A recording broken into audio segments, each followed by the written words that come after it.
I will be still an instant and go home. You will be still an instant and go home. Welcome back, fam. Today we will be studying a great lesson.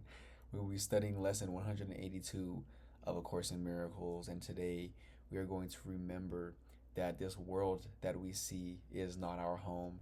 This world, this body that we're in, this course material that we're reading that seems knock on wood solid, these clothes that we wear, this occupation that we may have, this car we drive, the people that we see in these bodies, this is an illusion. This is a part of the dream. And somebody who is new to this type of information, that's a large statement for them to comprehend. But because we've been studying this and comprehending this on a deeper level for the past few months, we understand that that is so.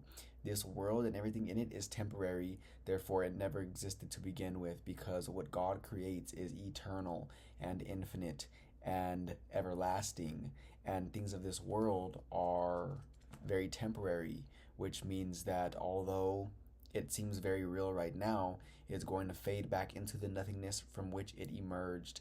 But remember, you are not the body, and this book is actually a symbol reflecting an eternal idea. Remember, everything we see reflects but an idea. So although this highlighter is temporary, it is just the symbol that is temporary, but the idea behind it is eternal, because what God creates is eternal, and God created me and you. We are spirit. We are as God created us, always have been, will forever be.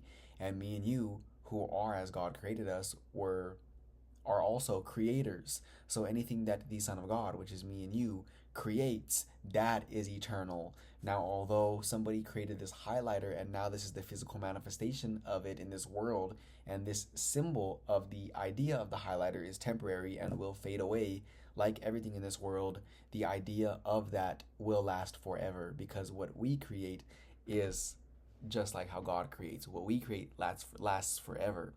Not what we create in this world, but the ideas that we create are eternal, because ideas must return to their source. Me and you, who give birth to an idea that has never been thought before, will forever be.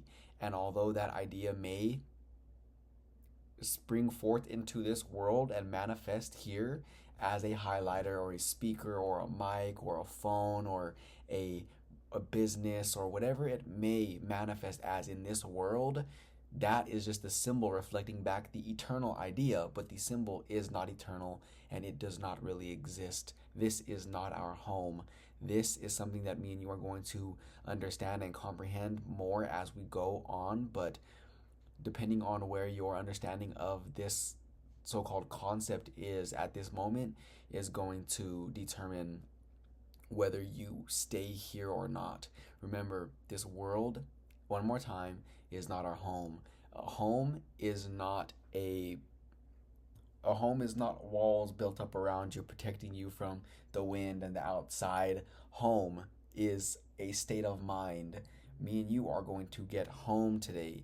Me and you are going to reach a state of mind so pure that it is going to be so familiar, so recognizable, and if we're not there already, we will get there in a few moments. So let's go ahead and open up the book to lesson 182 if we're not there already, and if we don't got the book yet, the PDF is in the description.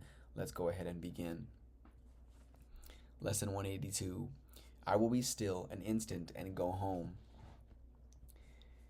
This world you seem to live in is not home to you, and somewhere in your mind you know that this is true. A memory of home keeps haunting you as if it were a place that called you to return, although you do not recognize the voice, nor what it is the voice reminds you of. Yet still you feel an alien here from somewhere all unknown. Nothing so definite that you could say with certainty you are an exile here. Just a persistent feeling, sometimes not more than a tiny throb, at other times hardly remembered, actively dismissed, but surely to return to mind again. No one but knows whereof we speak. Yet some try to put their suffering in games they play to occupy their time and keep their sadness from them. Others will deny that they are sad and do not recognize their tears at all. Still, others will maintain that what we speak of is illusion, not to be considered more than but a dream. Yet who, in simple honesty, without defensiveness and self-deception, would deny he understands the words we speak? So we're going to pause right here, and we are going to remind ourselves that because me and you are here right now and we are in these bodies, and we've grown up in a world where fear, and whatever form fear may take, is so dominant, meaning worry, upset, anger, jealousy, envy, not enoughness, I'm not enough, or I'm better than, or glorification, or protecting all the things that I have in this world. All of those forms of fear are normal in this world. And me and you have grew up in a world where that was normal, and we thought that that was the way. So we think our whole lives that this is just how it is. We really don't understand what we don't understand. We don't know what we don't know. We're just being told what everything is here. This is what this means. This is what this means. That's what that means. That person's bad. That person's good. This is how you do this. This is how you should go about doing this. And we're growing up being fed all of this information in this world, in this dream, in this illusion. And we're going about being in this world based off of what we learned from people who don't even know who they really are or what truth really is. And we're programmed to operate in this world as a body, as a human, as whatever it is that the world tells you you should be. And then whenever you're not being that, then you feel guilty for not being what the world told you you should be. And therefore you start to believe that you should be that way, and you build this ego for yourself, this self-image, this identity that you try so hard to maintain and uphold because you feel like it's you. And any attack towards that identity, the ego, that is an attack towards it, meaning any statement that someone may say or look or something that someone may imply that goes against who you think you are, feels like an attack against you. It feels like a trigger. So you get triggered. You feel like your ego just got hurt. And that's exactly what's going on. Is we grew up in this world where everyone has an ego, which is simply just that belief in separation from all that is, belief in separation from one another, belief in separation from our source, which is God, if you will. Now, because we grow up and we create this identity that is split off from everyone and everything, and we try so hard to uphold it, we are going to get triggered whenever something attacks that ego, and we try so hard again and again and again to maintain it until the body passes away and we never live life fulfilled, returning to the home that me and you are discussing right here now.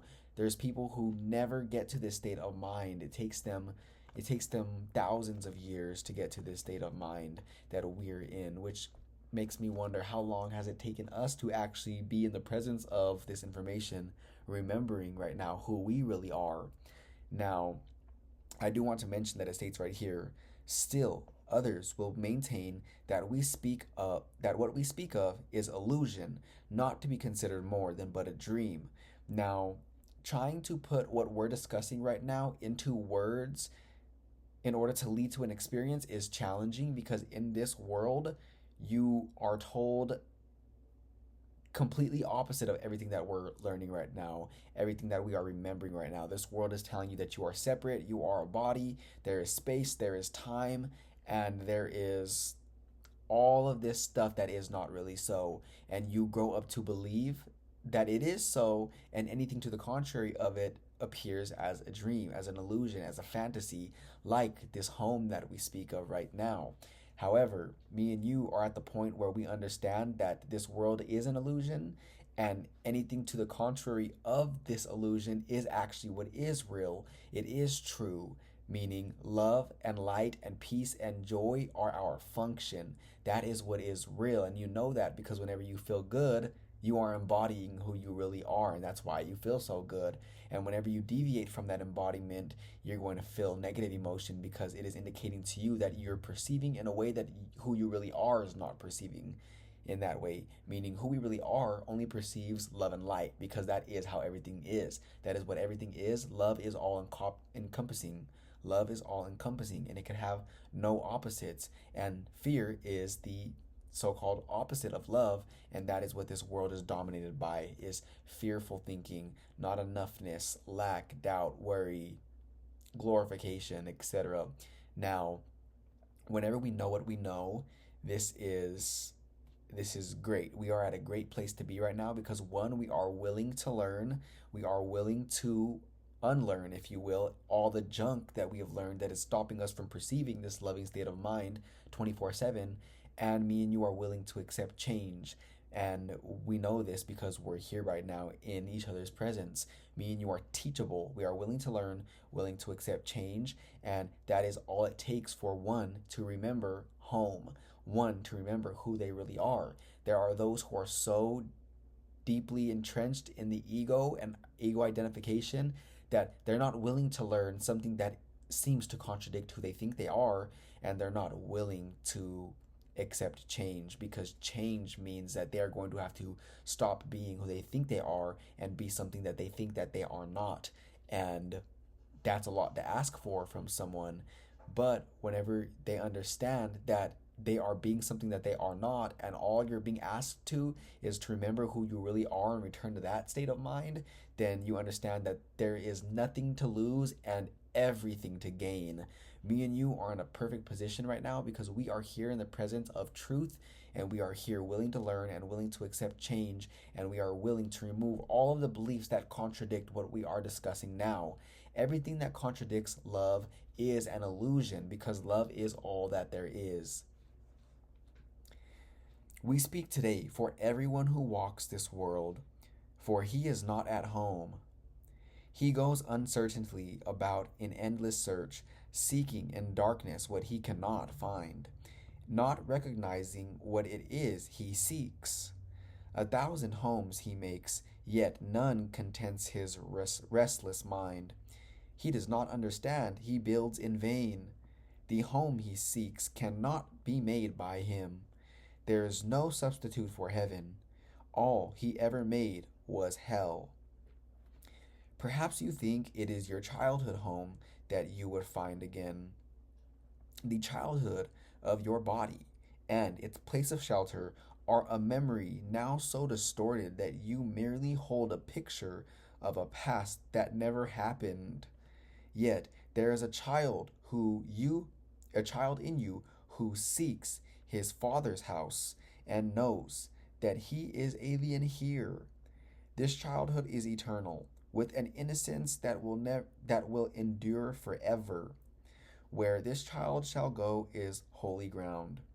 It is his holiness that lights up heaven and that brings to earth the pure reflection of the light above, wherein all earth and heaven joined as one. Now I'm going to pause right here, and I'm going to go ahead and state that whenever you were a child in this world, when you were a kid and you experienced all of the experiences that you had, most of them were very loving because all of those were experiences you had before you learned all of the fear and junk of this world. So you were still so close to the vicinity of love, which is where you came from. Remember, you're not the body. You were so in harmony with that state of mind of pure oneness that you just emerged forth from. And whenever you're a baby, when you're a child, you see everything with the eyes of source. You see everything so pure, so lovingly, because that is where you just came from and you didn't know anything other than that oneness. So now, whenever you look at your family or your friends back then, whenever you were a baby, before you even knew who these people were, all you seen was love and light in them. You looked at your parents like they were these magnificent beings because they were taking care of you. They had your back and they did everything to keep you safe and sound. and you hear music and it sounds so beautiful, so eternal. It sounds so like majestic. You're touching these textures of the blankets and your toys, and it is so loving because you're perceiving lovingly. So everything you see, hear, smell, taste, and touch is something that you remember all of that love when you're that age. Think of example for the holidays. Whenever it's Christmas, you see a Christmas tree, right? You see the stockings, the decorations, and whenever you're a child, you believe in all of that stuff. It's like magical to you. It's like magic. So you have all your love endowed in all those things. Not that you put the love there, but love is all that is. So you've seen love in those things. They are symbols of that remembrance for you. Now, as you grow up, you slowly start to get trained into fear and trained to think otherwise.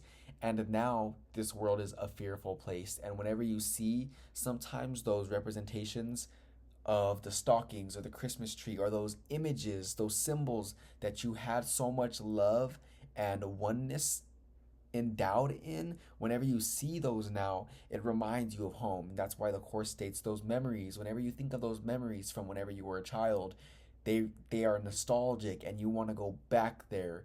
And it's not really to that memory you want to go back because that never really happened. This world is an illusion. However, that state of mind that you were in at the time you had that experience is what you are trying to reach, and it is there always.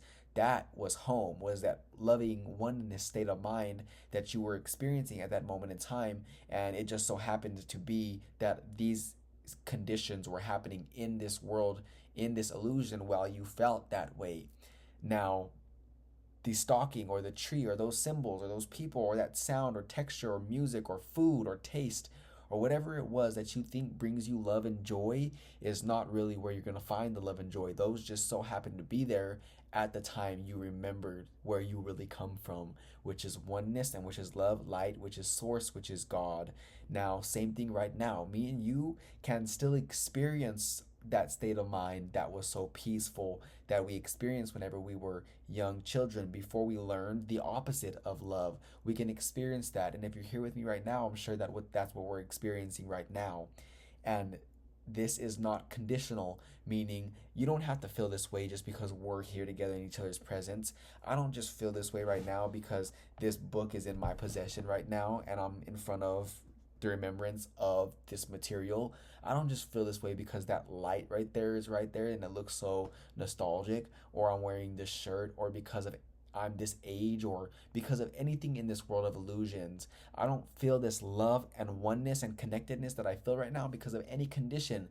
All of this stuff just so happens to be right here while I'm feeling this way. And what happens most of the time is people they they tie this emotion that they're feeling with something out there. And now, whenever they're not feeling this way and they want to get back to feeling this way, they believe that they are going to experience this state of mind whenever that condition is in front of them again. And now that's so fleeting and temporary because they're chasing that experience again. They're chasing the experience that they think they're going to have by being in front of whatever that they were in front of whenever they felt that way the first time.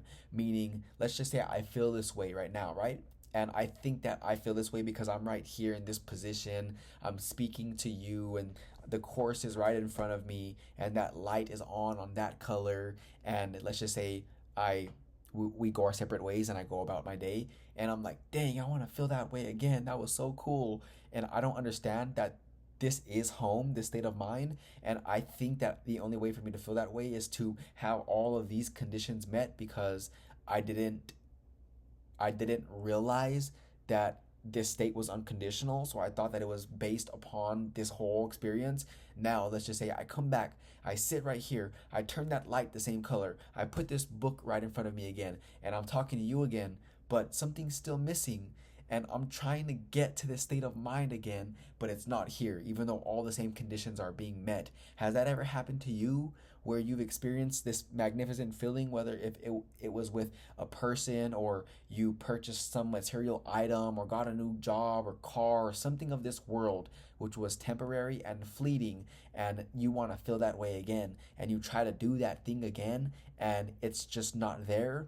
That's because you're tying that feeling of where you really come from, who you really are, which is love and light, to that outside condition. And because you're tying what is eternal and everlasting to something that is temporary and fleeting, you are not going to reach that state of mind again. Or if you do, it's going to be very temporary. But whenever you know that we are home right now, and the state of mind is here all the time in this present moment, whenever we're not thinking of the past or the future, when we're allowing ourselves to be right here and now, we can always reach this state of mind, and it doesn't require any conditions of this dream that need to be met, because we conjured up this feeling within us. And actually, a better way of stating that would not be that we conjured up this feeling. It is that we released all resistance that is causing us not to experience this. Meaning, I don't have to try to make this emotion that I'm feeling right now be, because this is just what is all the time, forevermore, eternally. This is all that is, this love, this light that we are feeling right now. The only thing that I had to do to experience this was not make it happen, but release all my thoughts on the illusions that I held prior to experiencing this. Meaning, I had to release all the illusions in my mind that were stopping me from feeling this way. All of those doubts that I think about myself or the world, all of the not enoughness that I think, or the betterness that I think, or all the separation in this world. I have to release all that in order to experience this state of mind, which is always here. So just keep everything that we've discussed so far in mind, that this is home. This state of mind is home. It is who we really are, and this is where we are going to return to whenever we are no longer in this body. This body is just a fun, great experience that we are here to experience in this world of the illusion, and this world can be a great, magnificent place for you to feel outrageous joy 24/7, not because you're having the experiences, but because you remember that outrageous joy is who you really are, and the experiences is just a part of the play, so to speak. It's a part of the movie. You get to go be, do, and have whatever it is you want out there, but just remember to keep your mind on this presence, the I am presence, the remembrance of who you really are, which is all that is. You are one with all aspects of creation, and you are all aspects of creation. And you knowing this, you have a lot to work with. You have a lot of power at your disposal now. And whenever you direct that power consciously and deliberately, you will experience the effects of that. And just make sure we do that deliberately. Make sure that before we try to actually even create anything in this world, you're anchored in this state of mind. So much of the time, people are trying to go out there and create something without knowing who they are, without being anchored in this state of mind. And I'm here to tell you that whenever you're anchored in this love and peace and joy and knowingness of who you really are, then whenever you go out there and create, you're creating for the pure reason of joy. You're creating to experience creating. You're creating to experience joy. You're creating because you like the feeling of expansion and moving forward. That's what creating should look like, and that's what you experience creating whenever you're anchored in the state of mind. However, people out there in the world create because they feel like they're not enough already. So if I manifest this car or job, or manifest or create this experience to where I can feel this way, then I'll be good enough. And that is not a spiritual mountaintop. That is not the top. People think that because they know about manifesting, they made it.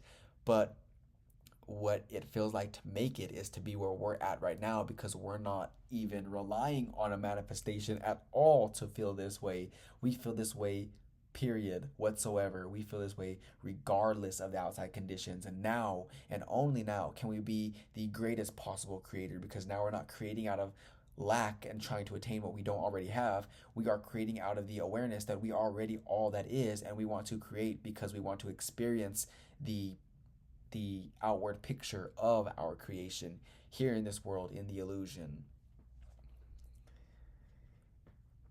It is this child in your father knows as his own son.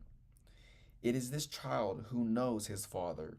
He desires to go home so deeply, so unceasingly. His voice cries unto you to let him rest a while. He does not ask for more than just a few instants of respite, just an interval in which he can return to breathe again the holy air that fills his Father's house. And that is what I believe me and you are doing right now. We are here and we pressed pause on everything that we had going on before coming here together in each other's presence, and we are breathing.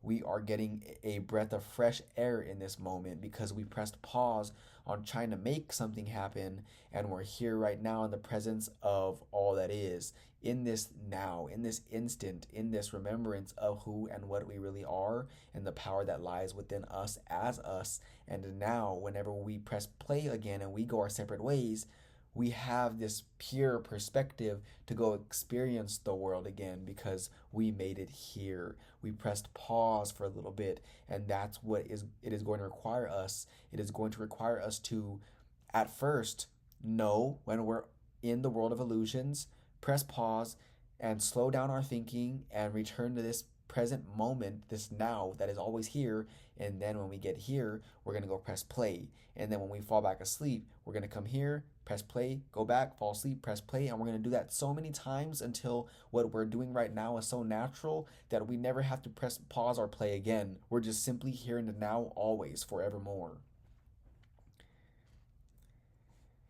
You are his home as well. He will return, but give him just a little time to be himself within the peace that is his home, resting in silence and in peace and love. This child needs your protection. He is far from home.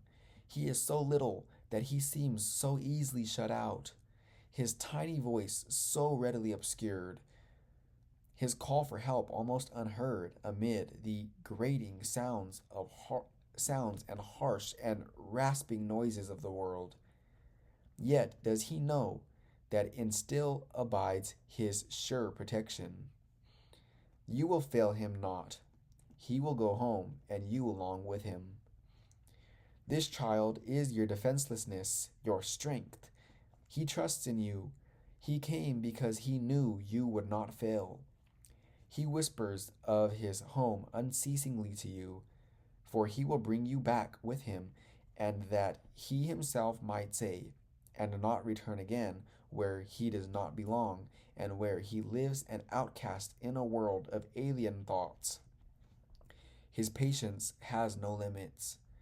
He will wait until you hear his gentle voice within you, calling you to let him go in peace along with you to where he is at home and you with him.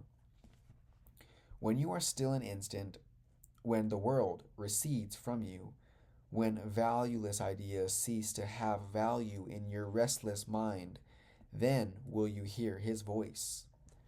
So poignantly he calls to you that you will not resist him longer.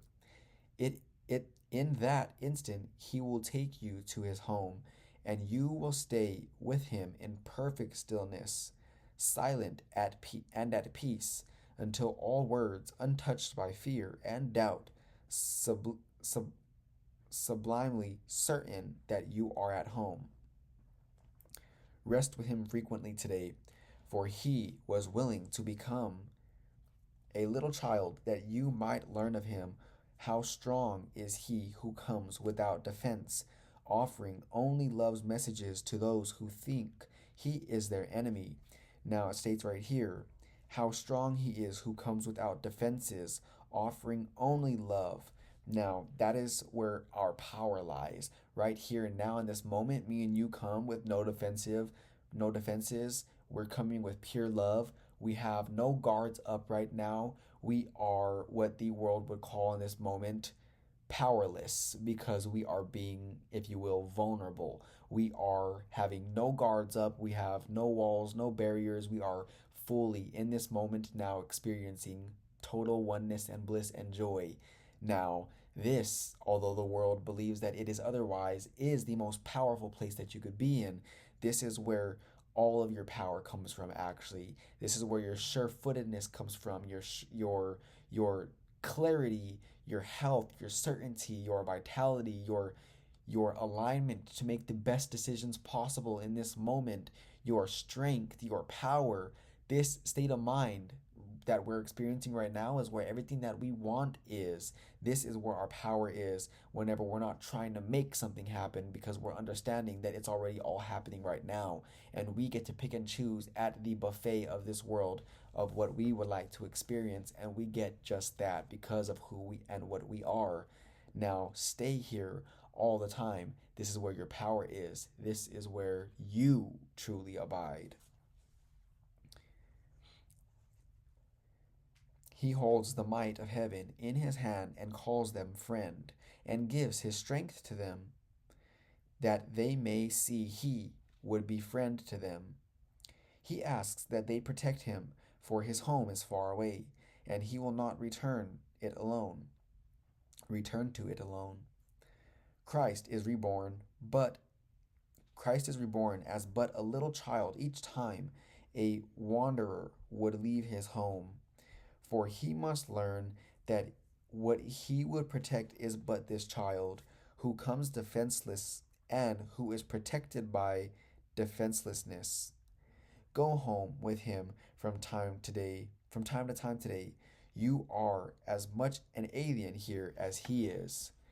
Take time today to lay aside your shield which profits nothing, and lay down the spear and sword you raised against an enemy without existence. That's powerful right there. Me and you put up our shields and our spears and our swords raised against an enemy without existence. There is no enemy, there is only love. So, how goofy and foolish would it be of love to look over there at something that is not really there and get swords and weapons and start attacking what is not there?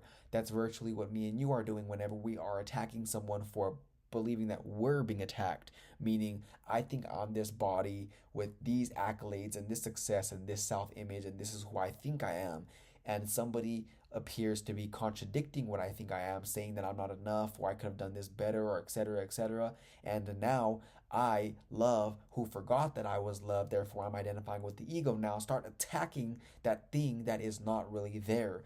That is how insane this world is they believe in attack. First of all, they believe that they could be attacked. And whenever you believe that you could be attacked, you, one, forget who you are, because you don't understand that love cannot be attacked. You don't understand that you are invulnerable. And now that you believe you can be attacked and you believe that attack is real, you believe that attacking first is going to protect you from someone else attacking you.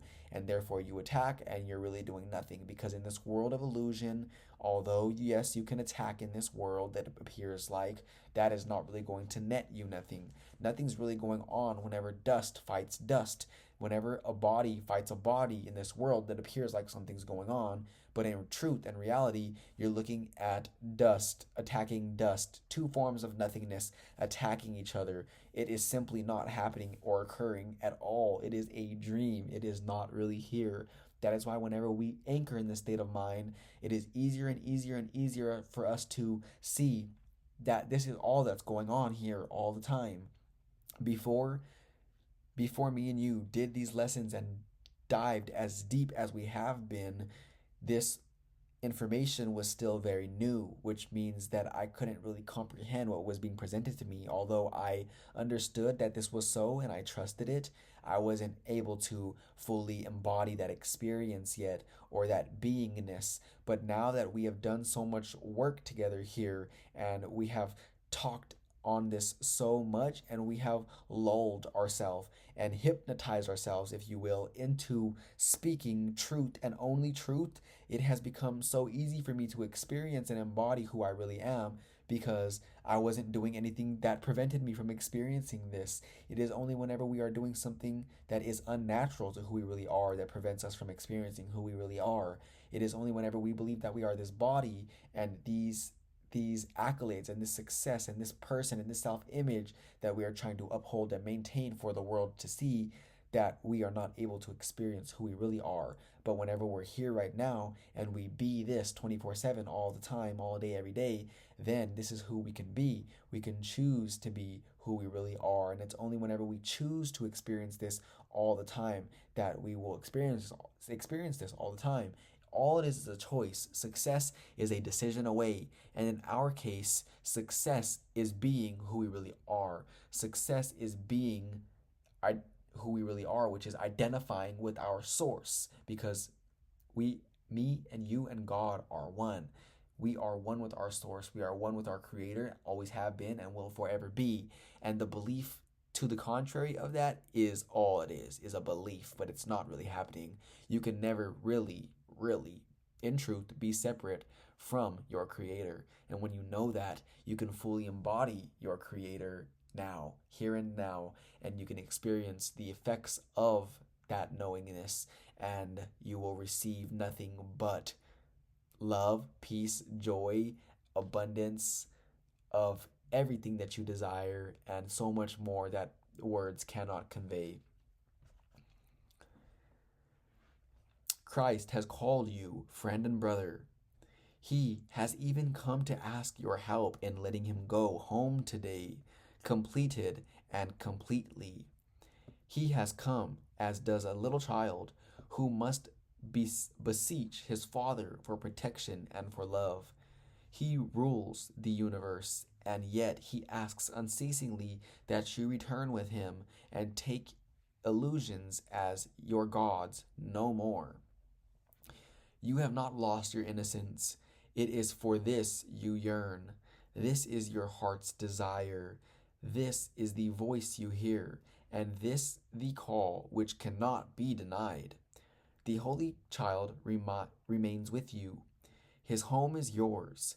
Today he gives you his defenselessness, and you accept it in exchange for all the toys of battle you have made. And now the way is open, and the journey has an end in sight at last. Be still an instant and go home with him, and be at peace a while.